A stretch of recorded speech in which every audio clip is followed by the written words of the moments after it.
Bonjour mes frères et sœurs, nous voici pour continuer notre étude de l'évangile de Jean.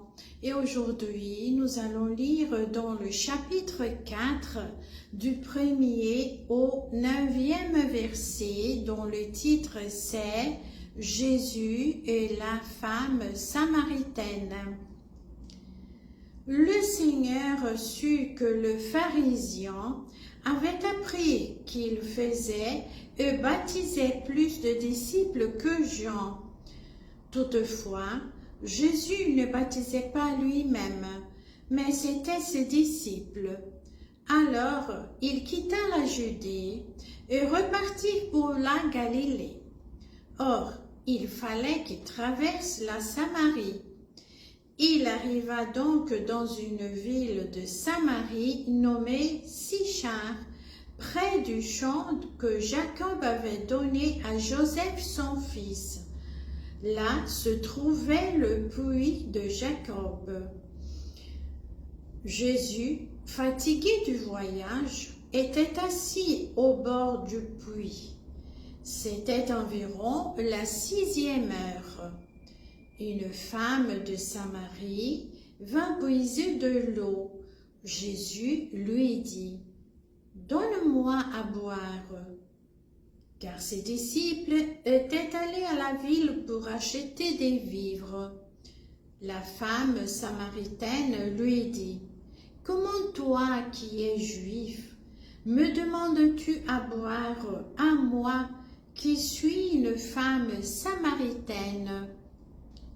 Les Juifs, en effet, n'ont pas de relation avec les Samaritains.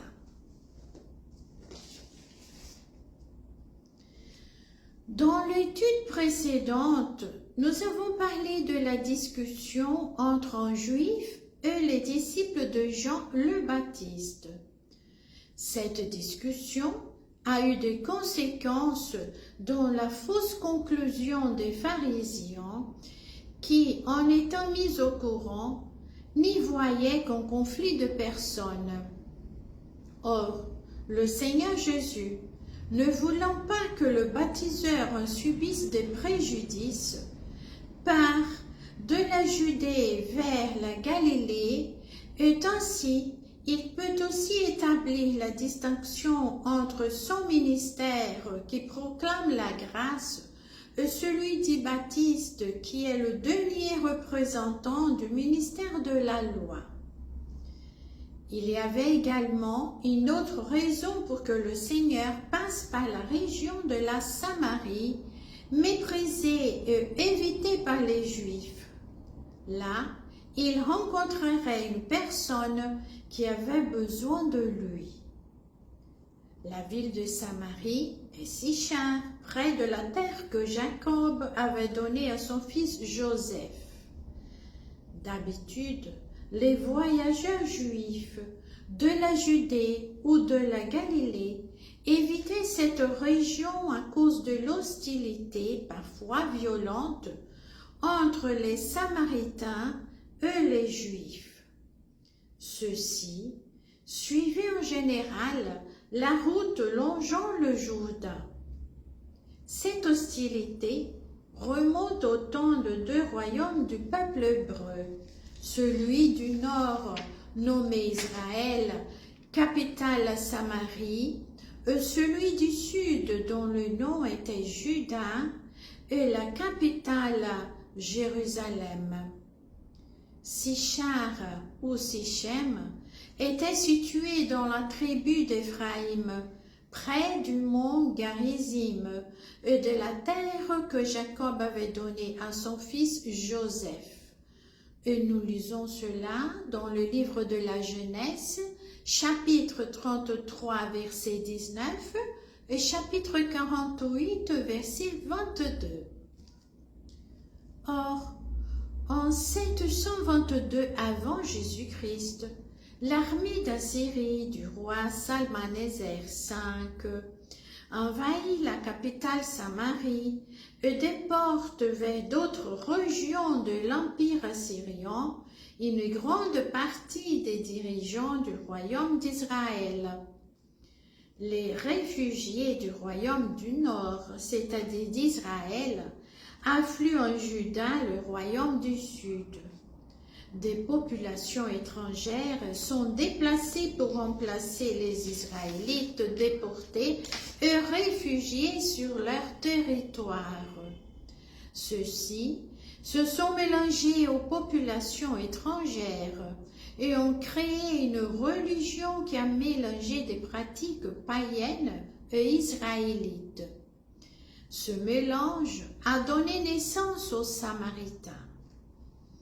La destruction du royaume du Nord a marqué donc la disparition des 10 tribus d'Israël. Le royaume du Sud, autrement dit le royaume de Juda, restera encore jusqu'au 16 juillet 586 avant Jésus-Christ, quand le roi Nabuchodonosor de Babylone envahit Jérusalem, la capitale. En 538 avant Jésus-Christ, la prise de Babylone fait passer l'empire babylonien aux mains des Perses. Le roi perse Cyrus II permet alors aux Juifs de retourner à Jérusalem. 49 897 captifs sont retournés à Jérusalem en 536 avant Jésus-Christ. D'autres ont préféré rester en Babylone. À leur retour, les exilés judéens construisent le temple de Jérusalem, dont la conclusion a eu lieu en 515 avant Jésus-Christ, et aussi la muraille de la ville en 445 avant Jésus-Christ sous la direction de Néhémie, fils de Hakalia. Or, Esdras nous raconte dans son livre au chapitre 4 du verset 1 au 5e que les Samaritains ont offert aux revenus de la captivité de reconstruire le temple de Jérusalem avec eux. Esdras leur a refusé leur concours, ce qui a provoqué la haine violente entre les deux peuples. Les Juifs ne considéraient plus les Samaritains comme des frères, puisqu'ils s'étaient mélangés à des étrangers par le mariage et l'adoption de pratiques de leur religion païenne. Alors, voyant que les Juifs ne leur accordaient aucun droit au temple de Jérusalem, les Samaritains, en construisant plus tard sur le mont Garizim, auquel la Samaritaine fait allusion au verset 20 du chapitre 4 de Jean. Probablement, ils ont choisi cette montagne parce que c'est sur elle que la bénédiction devait être prononcée sur le peuple en opposition avec la montagne de Baal. Nous lisons cela dans le livre de Deutéronome, chapitre 11, verset 29. Je vous le lirai. Lorsque l'Éternel, ton Dieu, t'aura fait venir dans le pays où tu vas entrer pour en prendre possession, tu prononceras la bénédiction sur le mont Garizim et la malédiction sur le mont Ébal. Quand le Seigneur Jésus était à Samarie, le temple n'existait plus. La Samaritaine signale cela quand elle dit à Jésus: « Nos pères ont adoré sur cette montagne. » Ils avaient abandonné leur idolâtrie et prétendaient avoir droit aux promesses. Ils attendaient le Messie, mais ne gardaient que le Pentateuque. Leur origine, leur prétention à participer aux bénédictions que le Messie apporterait, exaspérait les Juifs qui leur vouait une haine très grande. Et c'est pour cela que quand Jésus a adressé sa parole à la femme samaritaine, elle lui a posé la question suivante. Toujours dans Jean chapitre 4 au verset 9. La femme samaritaine lui dit: « Comment toi, qui es juif, me demandes-tu à boire à moi qui suis une samaritaine ?» Les Juifs, en effet, n'ont pas de relation avec les Samaritains. Et nous venons de lire et de commenter les raisons par lesquelles, quand le Seigneur Jésus était là, les Juifs et les Samaritains n'avaient pas de relation entre eux.